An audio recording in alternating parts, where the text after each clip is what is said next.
coincide cuando hace poco hubo otro acto aquí en Fuenlabrada que, por lo que he visto en los vídeos, se llenó y bueno, todos tenemos muchas cosas que hacer y es de verdad muy gratificante que estas tardes ya tan calurosas pues estén tan llenas de gente para un acto de Podemos. Bueno, quisiera hacer dos comentarios antes de hablar o de realizar mi intervención esta tarde, ¿no? Primero que quería constatar es que bien que estemos en una calle que se llame Alegría, ¿no? Después de tanto tiempo habitando otras calles más cercanas a la melancolía, otros sentimientos y otros afectos, ¿no? Que estemos aquí en una calle llamada así, ¿no? Justamente, iba a decir en el fin de la pre-campaña, pero ciertamente ya no sé cuándo estamos en pre-campaña o en campaña, porque esto es un laberinto y una vorágine que te arrastra y no sabes exactamente cuándo termina y cuándo empieza, ¿no? Sobre todo después de tantos años ya en este proceso. Y el segundo comentario que quería hacer era llamar la atención sobre algo que debería ser una banalidad o que ni siquiera debería ser mencionado, que es que en este acto hay 3 mujeres, ¿no? Algo que desgraciadamente no es muy habitual en los actos políticos y también hay que decirlo con un sesgo de autocrítica en Podemos. El hecho de que haya 3 mujeres, ¿no? en primera línea y un hombre me parece que es un acto que debería, es una cuestión que debería ser repetida continuamente, ¿no? Y ojalá en esta campaña que va a terminar el 24J muchos actos cuenten con más mujeres que hombres. Bien, agradezco.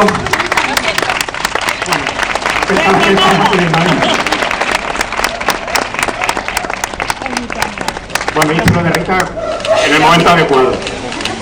Bueno, agradezco a Isabel lo que ha dicho del Senado. Efectivamente, yo creo que desde los movimientos de cambio subestimamos la importancia del Senado. Efectivamente, es una institución que aloja a vacas sagradas, o que parece más un cementerio de elefantes que un órgano representativo del pueblo, pero justamente por eso quizá deberíamos cambiar de actitud y empezar a luchar por lo que supone entrar en esta institución, sobre todo teniendo en cuenta en qué medida el Senado, aunque congela, como suele decirse, las leyes que parten del Congreso de los Diputados, tiene una función fundamental. Bueno, aparte de candidato para el Senado en estas elecciones, participo, como ya ha dicho Isabel, activamente en el área de cultura de Podemos, y mi intervención va a estar orientada a reflexionar un poco sobre lo que puede ser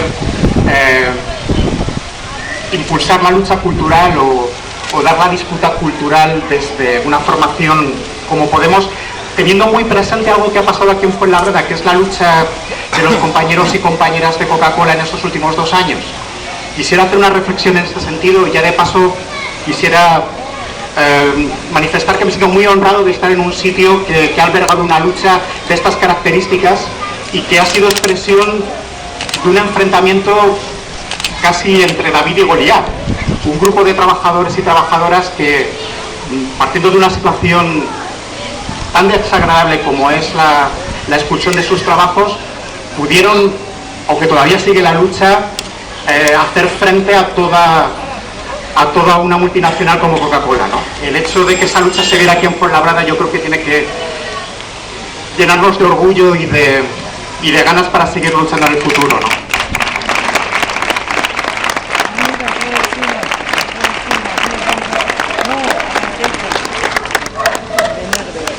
Bueno, la labor que hacemos en cultura desde Podemos tiene dos dimensiones, o se apoya en 2 ejes. Un eje es obviamente la reivindicación de los sectores ligados al mundo de la cultura, una tarea que ha cristalizado en el programa electoral que todos podéis consultar en nuestra web. Ese trabajo está orientado a escuchar las demandas de los diferentes sectores, la gente de la música, la gente del cine, la gente de las artes plásticas, la gente también de los medios de comunicación, y es un tipo de tarea de la que no voy a hablar aquí esta tarde, ¿no? La segunda tarea, que es la que tiene que ver con, yo creo que lo que está pasando en estos últimos tiempos, podría definirse como un modo de relacionar a veces las relaciones no demasiado explícitas entre la política y la cultura. En Podemos Cultura nos sentimos muy interpelados por una consigna, que es la de tomarnos la cultura en serio. Voy a tratar de explicar, sin tratar de aburriros desde luego, qué significa esto de tomarse la cultura en serio, sobre todo teniendo en cuenta, como os decía antes, lo que ha tenido lugar aquí en Fuenlabrada y en otros sitios de la Comunidad de Madrid y en España en estos últimos tiempos. Antes de explicar qué podría ser tomarse la cultura en serio en este contexto, convendría que reparásemos en algo que seguramente habéis comentado en estos 2 últimos años, ¿no? Que es el ninguneo o el apagón informativo y cultural que se ha realizado en torno a la lucha de Coca-Cola y sus representantes, ¿no? El hecho de que los medios de comunicación mayoritarios hayan claudicado ante esta multinacional y el hecho de que el mundo de la cultura tampoco se haya hecho especialmente eco de estas reivindicaciones dice mucho de los déficits y las limitaciones que existen a la hora de abordar la cuestión cultural. Fue el 31 de enero de 2014, si no recuerdo mal, la fecha en la que tuvo lugar la primera huelga aquí de Coca-Cola. Una fecha muy cercana en el tiempo a la presentación de Podemos, que tuvo lugar 2 semanas antes en el Teatro del Barrio, ¿no?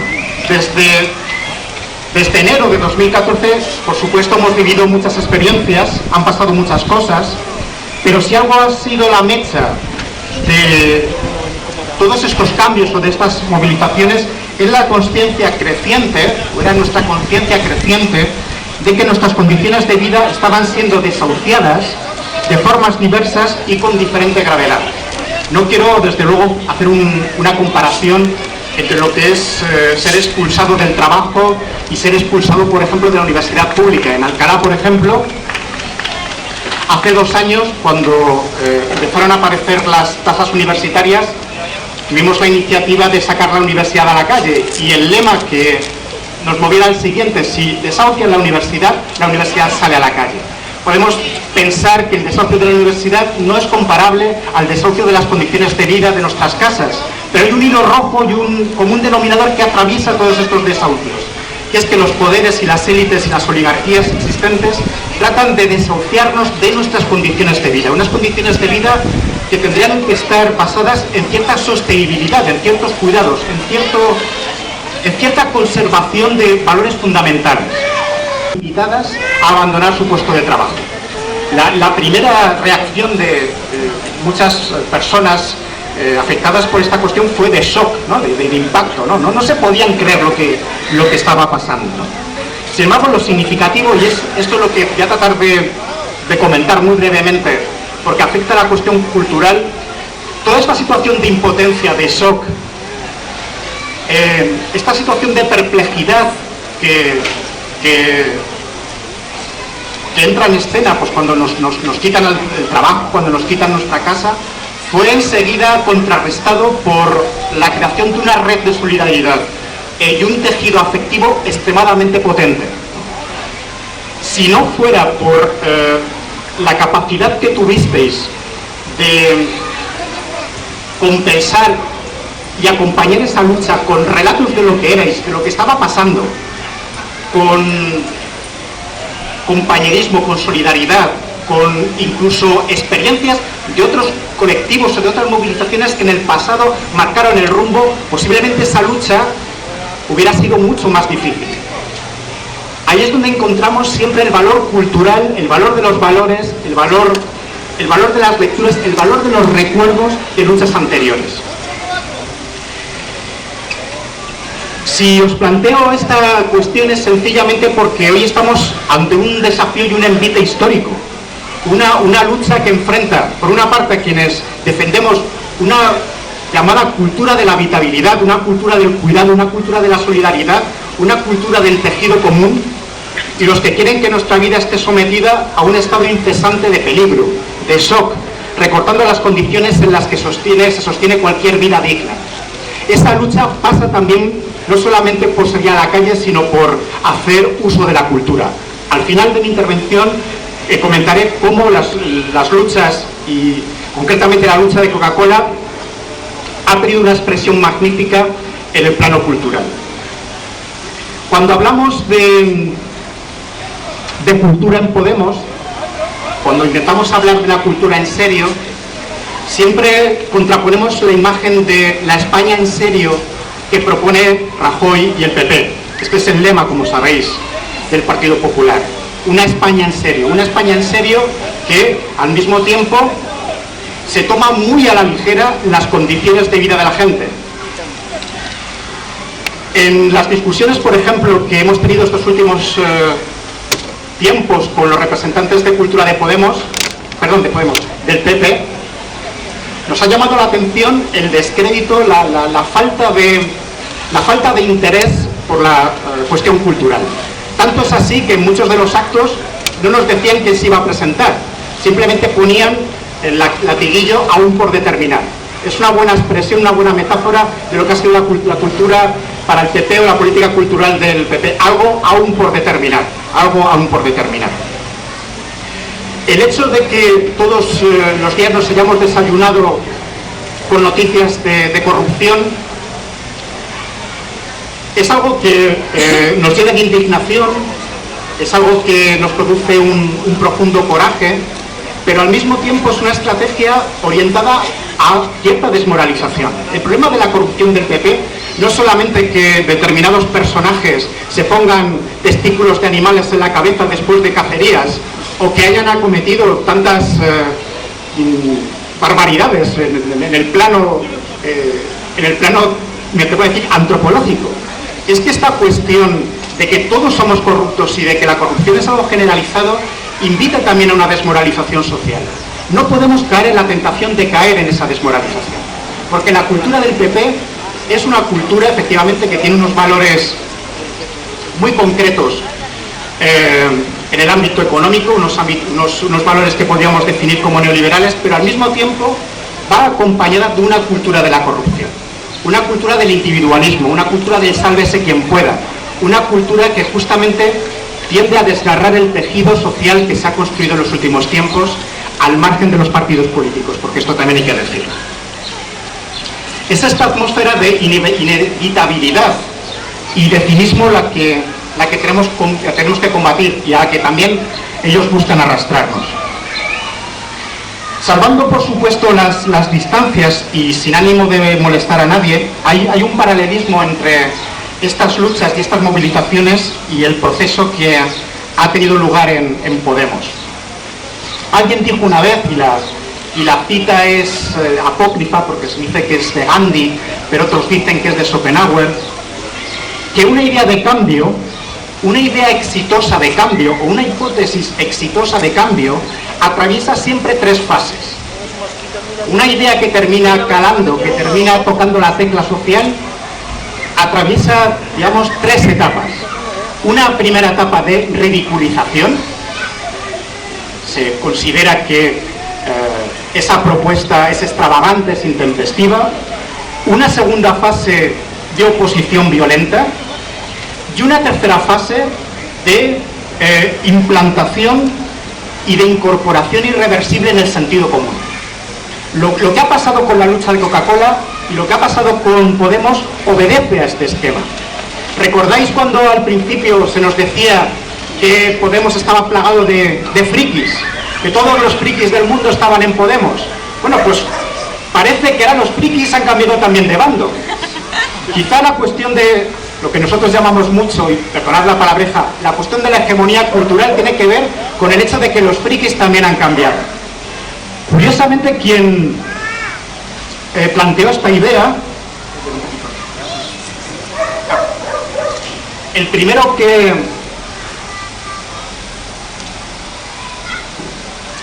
dijo que Podemos estaba lleno de frikis era el spin doctor del PP, Arriola, que curiosamente es el marido de Celia Villalobos. no deja de ser significativo que poco tiempo después la friki fue Celia Villalobos cuando abordó a Pablo Iglesias, si recordáis, en el Congreso de los Diputados como una loca, como una estrafalaria, ¿no? Fijaos cómo ha cambiado la época, ¿no? Cómo han cambiado las imágenes. Esto es fundamental y esto tiene que ver con las luchas sociales, tiene que ver también con el coraje que estamos poniendo en el cambio, pero sobre todo con la lucha cultural, con la disputa de los valores, de las imágenes, de los símbolos, de los relatos.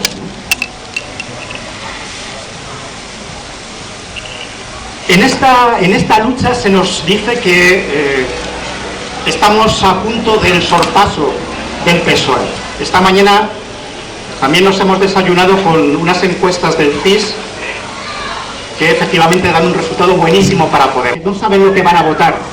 Y ante una situación de tal calado histórico, tenemos que convencerles. Nunca había sido tan importante convencer a nuestros vecinos. Nunca había sido tan importante convencer a nuestros compañeros de trabajo. Nunca había sido tan importante convencer a nuestros familiares, a nuestros vecinos. Es muy importante que todos pongamos nuestro granito de arena para este cambio social. Porque está la pelota en el tejado, está la pelota en el aire, hay juego, hay partido. Y tenemos desde luego que jugarlo hasta el 24J. Esta vuelta, sin embargo, esta idea que está cundiendo mucho en los últimos tiempos, es que Podemos ha dejado ya de ser nueva política. Que en el fondo repetimos los viejos tics de la política tradicional. No es cierto. No es cierto, entre otras razones, porque la vuelta al pasado que ahora mismo está teniendo lugar en Podemos no es una vuelta a los tics y a las prácticas del pasado, también es una vuelta a las promesas incumplidas del pasado. Es una vuelta a las promesas que fueron incumplidas por partidos que posiblemente sean decisivos tras las elecciones para gobernar, promesas que fueron dejadas de lado o que fueron traicionadas por cuestiones que desde luego ahora no vienen al caso. Es muy importante, por tanto, que la gente del PSOE, hay mucha buena gente del PSOE aquí en Fuenlabrada, se sume al cambio, se sume a nuestro proyecto. Voy terminando. Os decía que hay una expresión cultural de lo que ha acontecido en Fuenlabrada en estos últimos tiempos. Es un libro que no sé si conocéis, que se llama Coca-Cola en lucha, Somos Coca-Cola, una autobiografía en lucha. Un libro colectivo. Es muy importante esto de que sea un libro colectivo, es decir, que no tenga una autoría concreta, que relata lo sucedido en estos 2 años a 236 familias. Voy a terminar mi intervención citando lo que se dice en esa introducción, porque yo creo que tiene mucho que ver con el cambio cultural que se propone en Podemos, tiene mucho que ver con lo que ha sucedido en nuestros 2 últimos años y tiene que ver mucho con lo que ha sucedido en Fuenlabrada. Dice así: este libro lo firmamos Coca-Cola en lucha. Hemos realizado la apuesta de la sin autoría porque hemos cambiado el contrato social que la gente establece con la cultura. La cultura esta vez no nos la han hecho, sino que hemos hecho de la cultura un arma para realizarnos y para decir lo que somos. Obras que, como esta, compartirán su hacer con otras luchas para que puedan también decir somos. Lo que se muestra en estas palabras es algo muy sencillo. Hay que luchar para saber quiénes somos, pero para decirnos quiénes somos y por qué luchamos, también necesitamos dotarnos de armas culturales como esta, para recordar lo que somos y para recordar las promesas de nuestros antepasados. Muchas gracias por vuestra atención.